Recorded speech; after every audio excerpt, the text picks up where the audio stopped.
Во Националниот парк Јелоустоун е родено ретко бело теле бизон, зашто членовите на племето на домородните американци велат дека е знак дека мора да се направи повеќе за да се заштитат земјата и животните. Раѓањето на такво теле доаѓа откако суровата зима во 2023 година истера илјадници бизони од Јелоустоун и уби повеќе од 1500 од нив.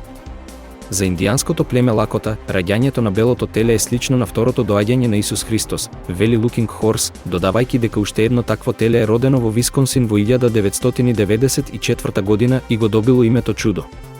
Според Министерството за внатрешни работи на Соединетите Американски држави, бизоните се најголемите цицачи во Северна Америка, а мажјаците можат да тежат и до 900 килограми.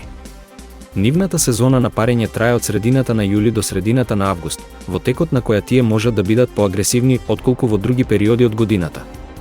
На почетокот на овој месец, 83 годишна жена беше тешко повредена кога ја проголта бизон во Јелоустоун.